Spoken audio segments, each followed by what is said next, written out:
Hello, I'm Matt, and this is the Recorder Studio. And today I'm gonna talk about recorder playing in the Philippines because I'm from the Philippines and I'm also a very serious recorder student. I study recorder full time now. So, my story is about the University of the Philippines. This is very fun story and this video will remind me that I did this. So last 2012, so today is 2021, I applied for music college, for this music college. So I did everything they want this last 2012.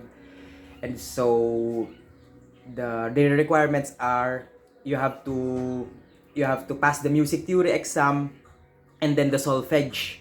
If you pass those two, you can go for audition. But if you fail the solfege and the music theory exam, you will not be qualified to go on audition, and it means you fail.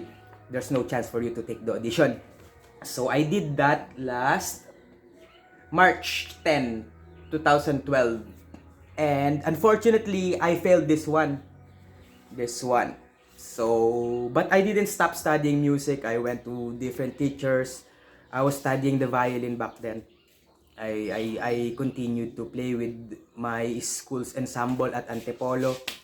And then my teacher told me I can teach Suzuki Book 1, Book 2, Book 3. So I had teaching experiences, but uh, I only teach Suzuki, so book 1. So fast forward to now, today is 2021. So after 9 years, I did the exam again.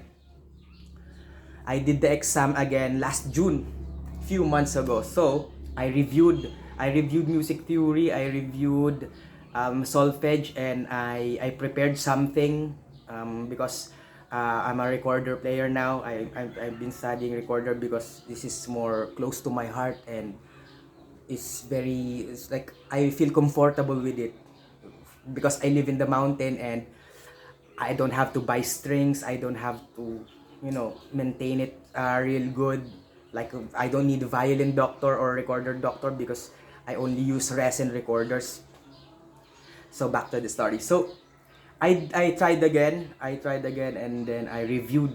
I made a video. I practiced a piece with the help of my teacher, and I reviewed theory and I reviewed music theory and solfege. So the exam was music theory online, and that was June 25, 2021. June 26, that was Saturday, and I passed that. I passed the music theory and the solfege exam June 27, so one day. So I passed that again. So they emailed us that they are telling us that the numbers, because my number is 2021-045, and I passed the after 9 years I passed the entrance exam. So I put here my first concentration here is Asian music, and then my second concentration is recorder. So I want to take up Asian music so I can continue playing the recorder because I have a lot of repertoire this year. And then when the audition came, they took me out of the Asian music. So they told me to audition to Winds department, which is I'm gonna play recorder. So I did that. And when the audition came, it was Zoom. We're using Zoom app. Everyone was surprised because the panel told me I have nowhere to go because there are no recorder major. There is no recorder major in the University of the Philippines. So even if you audition, no one will teach me. So I said, oh, so I talked to them and I said this and that. I study recorder full time. And I asked them why they put me on the recorder, and they said I was cut off from the Asian music. So I'm gonna redo this test, and hopefully I can manage to go top 10 on the Asian music. I passed the exam, but they cut me off and they put me down to recorder majoring in recorder. But I know, and they know also, that there are no recorder majors in the Philippines. So yon. So I was disappointed, but I still feel very happy because I passed the exam. I was able to audition, and some teacher said that I sound good. I played back live the prelude, and then I sent the video of some Van Eyck. So there. And I was doing, after that I did this project, this YouTube video, talking about recorder, playing the recorder, studying a little bit of music theory for beginners, so they can play music on the recorder.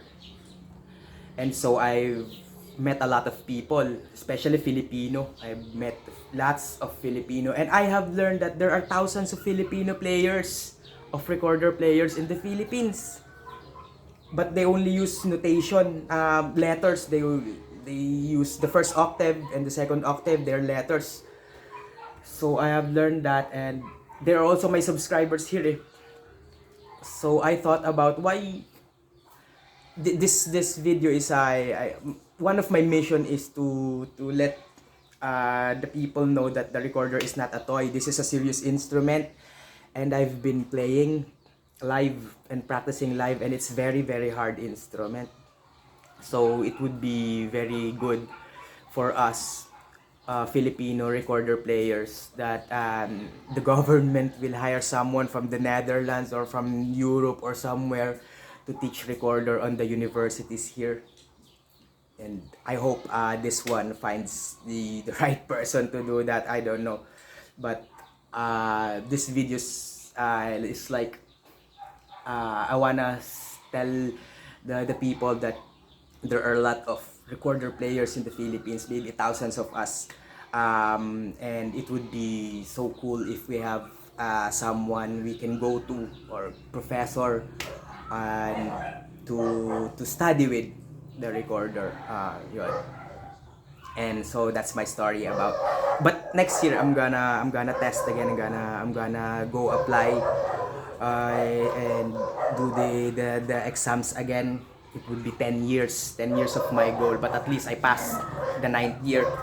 I'm gonna play again. I'm gonna start over again and do the exam, and then apply for Asian music, so I can concentrate on the recorder, because I have a lot of repertoires on the recorder this year.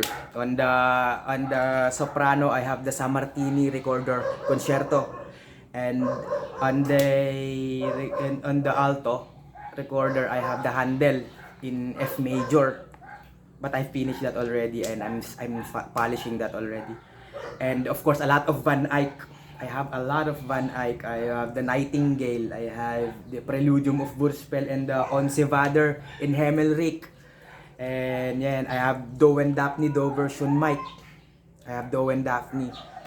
So I'm lucky because someone is teaching me.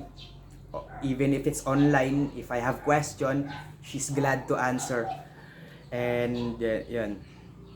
But I hope this video finds you, government, and I hope this helps even a little bit, and it gives awareness that there are a lot of Filipinos out there, whom I've met, that are very serious in studying recorder and playing the recorder. Yun. So I hope this one finds you. This is Matt, and this is the Recorder Studio.